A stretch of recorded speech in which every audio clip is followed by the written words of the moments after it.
Welcome to Getting to the Top in 10 minutes. I am Scott Ewart. This week we discuss and deconstruct the conversation that we had with Leila Khan, self-mastery expert. We've got some fresh new young talent doing some things that I know you haven't heard before. 1, 2, 3, listen.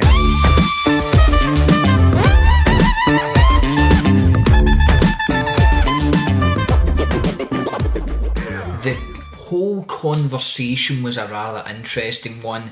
It spanned many different areas of mental health, but ultimately we did get a few nuggets of things that I believe are relevant across the board, whether you are in business or not, whether you're a young person or older person, whether you're a manager or employee, business leader, or work within a company, but certain tactics we can use to help with our mental health, certain telltale signs that we can look out for people round about us, and things that we can do for ourselves. So I thoroughly enjoyed it. It was something that was a very hot topic not too long ago with Mental Health Awareness Week, and then almost seems to disappear, and I always get a little bit disheartened at some of these weeks or days where there is a particular subject or thing that's in the press. I have wrote a couple of articles on it where all these celebrities and people have their word in about it, which by the way helps hugely to generate awareness.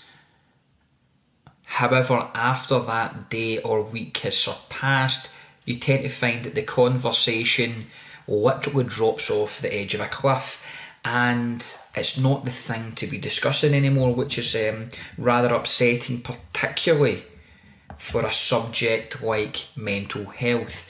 So what I want to do is just narrow down on a few of the sort of points that we discussed and things that I have thought back about things I have done and things I know that have worked successfully for other people. 5 things that I believe that if you can implement into your life, it would be fantastic if you could do it on a daily basis, but even a weekly basis. Implementing these strategies can hugely help get your mental health on the right path. If you are suffering, having a bad day or bad week because of something, it will help you get back on track. And likewise, if you see anybody round about you that is suffering, it will help you be much more aware of things to look out for and some points that you can say or suggest to them that might just help them go down a dark path as well. So we're going to talk about 5 things that we can do to instantly improve our mental health. Let's get to it. Anything that you focus on, you first of all have to be aware of that it is magnified. Leila described it in the podcast as the ripple effect, but basically anything that you do or focus on is likely to be amplified. So the negative talk or person in your life, or just the negative comments that you say, or the things that you complain about just seem to grow arms and legs. Likewise, when you're an optimistic and positive person, good shit keeps happening. I regularly say to myself that I'm just a damn lucky person. Knowing that the more positive I am and the happier I am, when someone asks me how I'm doing in a particular day, I'm always great. I've always got things to look forward to. And that doesn't mean there's not negative things or things that are causing me a bit of difficulty in my life. But what it effectively means that I choose to focus on the good, the positive, the opportunities, and I choose to just deal with the negative things, the problem things, and I deal with them, and I don't embellish them, I don't elaborate on them, I just get them done with. And so that kind of attitude, first of all, was required, and one that we talked about in the podcast. So that got me thinking about these different 5 things, and I then compiled 5 things that I done in my life that got me to a stage where really to get me upset negative in any capacity, it needs to be a biggie. Short of maybe a bereavement in the sort of my close family, to get me feeling shitty, to get me in any sort of bad mental way, is going to take a damn lot. So the very first thing, number one, is meditation. Now, meditation, I have been doing now for many, many months. In fact, people close to me have been doing it for many, many years and had always said to me, something, Scott, it's something you should do. And I always felt that it was a little bit airy-fairy. It was too much on my feminine side and I didn't want to go there. I felt there was other things. I would just rather get jacked up and ready to kick off and get on to something. And I really didn't appreciate what meditation was. I also thought that, well, one, you had to learn how to do it, which is true to a certain extent. But I didn't have the time to spend, hours or weeks or whatever learning how to meditate. I didn't have the time for it because I assumed you had to spend 30 to 60 minutes to do meditation. And all of those things were incorrect. And for me, what made it easy and what then opened my mind to it, well, a couple of things really, but one specifically was the app Headspace. Now, there's a couple other apps out there now that can make life a bit easier for you. I choose Headspace, 10 minute every single morning, about 6 in the morning, before my little ones have woke up and start, causing noise and starting demanding in the mornings. I get my mind right. I start off with a nice clear mind. Different types of meditation. You can do affirmations, you can do a transcendental meditation, and like I says, I personally use a very simple Headspace app for meditation. And there is a whole host of other ones out there.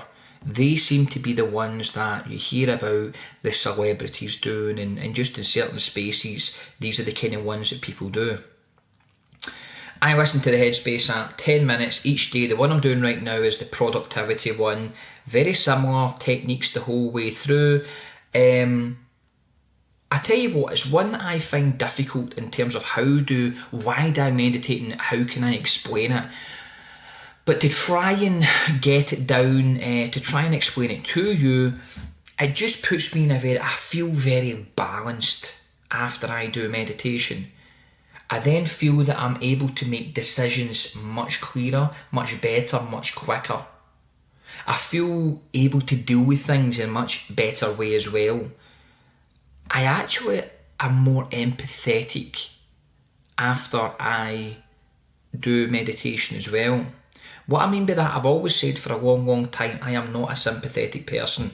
Don't come to me with your problems. I'm going back a while now until I was educated a little bit more on the difference between sympathy and empathy. But it made me much more empathetic, much more understanding to certain things. And that was all brought about by meditation.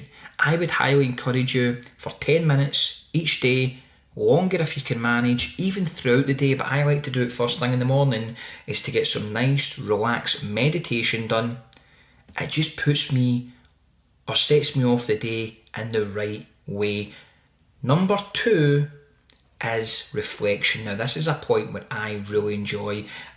I've talked about it before on Weekly Business Talk on the vlog, and I want to make it relevant to what Leila was talking about though. So reflection for me is each week I will look back on the week and look at things in my diary notes I have taken, the book that I am reading. I've highlighted certain points and written certain things down. The things that we discussed on my weekly vlog, which is on YouTube, and the podcast, the guests and interviewing conversations that I've had, the meetings that I have had with my teams, the keynotes that I've delivered. I look back on all of these different things over the space of about an hour or so, and I just highlight certain bits, things I said I was going to do, I need to make sure we do that. Or one of my staff members said, maybe we should try this. And it was a great idea, and I note that down. It then reminds me to do all of those things. So it acts as a reminder for me and accountability for me, but it also lets me look at the things that went really well, and it basically re-emphasises them to my brain so that I learn and understand them more. The more you do something, the more easy it is to remember. And that's effectively what reflection does for me. But relevant, as I said, to what Leila Khan discussed, was mainly surrounding the wins, but even the small wins that you will get on a day-by-day basis. Now, what that means is, well, mental health is a huge topic, and unfortunately is normally associated to the negative aspect of your mental health. And if you can, and we will all, by the way, have wins in our day, we will all have losses as well. And what you choose to focus on effectively sets things out for you. As I say, I lose every day in some way or some capacity. It might be my diet, for example. It could be a deal. It could be a good staff member that's decided to go into pastures new. But likewise, for every one loss that I get, there will also be wins, and I choose to focus on the wins. I learn from the losses, but I choose to focus on the wins. Even the small wins for people, I would encourage you to start celebrating. Now, for people that are in the real dark space, you'll have things such as getting out of bed in the morning, making a healthy breakfast, or going for a walk before you start work. If you're not a very social person and you like to keep yourself to yourself, it might be going in and saying hello to someone that you don't normally say hello to when you go into work. It might be going to work and not coming up with an excuse and phoning in unwell. It could be in a team meeting, getting the courage to put your hand up and raise a point. It could be any one of those things. It doesn't need to be a huge, successful, big business deal that you've managed to sort of secure. So celebrate the small wins, because when you focus on these things, these 5 things, but even these small wins, that amplifies. These are the things that become your focus. And the more good and positive things you focus on, the more successful and better things will be for you. Number 3 is exercise. I'll be frank, ladies and gents, this is one that I'm still trying to get good at. Getting healthy as a whole. So I exercise throughout the week, once, always, maybe twice. I want to get to the point where I'm doing it 3 or 4 times. It's a good habit that I'm building and I can't do without. But for people out there, will have all sorts of different activity levels. Our fitness levels some will be fantastic and some won't be so good, or some won't exist at all. But get some form of movement done each and every day is a good way to start the day. Now that could be a walk, or it could be a heavy session in the gym, heavy, boot camp, HIIT training and all the rest of it, something where you really get a sweat on. But whatever scale you're at, as long as you get some sort of movement, get moving around. Now it's even better if you can do that in a team environment. Statistics show that your mental health will improve dramatically if 1, you can exercise, but 2, do it in a team environment. And for someone just starting out, that could be a walking group. Not only can you socialise and chat to people, but you can do something healthy as well. Number 4 is being conscious of your self-talk. What I'm really encouraging you to do is eliminate that negative chatter in that brain of yours. And in exchange for, say, implementing positive affirmations. You see, as I said earlier on, that the more things that you focus on, the more that it actually happens for you. So if you can implement the good, the positive things that your mind is saying, then you're going to do significantly better. As well as that, start surrounding yourself with good people. Let's be frank about it. Some people are just soul destroying, always complaining. I want you to get rid of those people and replace them with good people that are caring, that listen, that motivate you, that empower you to achieve your goals. Possibly they're always trying to improve in some capacity themselves. Now this unfortunately could be your parents, it could be friends, it could be any other family members, work colleagues, mentors. But exchanging, let's be facing it, the shitty people and getting some really good, positive people around you, that's going to put you on the right path. Meditation, reflection, exercise, being conscious of the self-talk, and surround yourself with good people. Let me give you one other bonus. On a serious note, if things are that bad, I would highly encourage you to get some professional help. Speak to someone about it. Do not do what most do and bottle up. Mental health is a serious, serious conversation. It's not one to be taken lightly. And mental health problems, it is a huge, huge killer in today's society. Treat it seriously, but you can take the basic steps to actually improving. So, ideas and goals are useless without action. And podcasts that give you pieces of advice like this are also useless without action. So I encourage you to implement these 5 things into your week and then start to focus on the 1 or 2 that you actually enjoy and keep working at them, making them a habit. Sometimes you skip them and it makes you feel a little bit odd about actually skipping that particular one. You don't feel right for that day. That's when you know that it's a positive impact on you. Thanks again for listening. I'll speak to you again soon.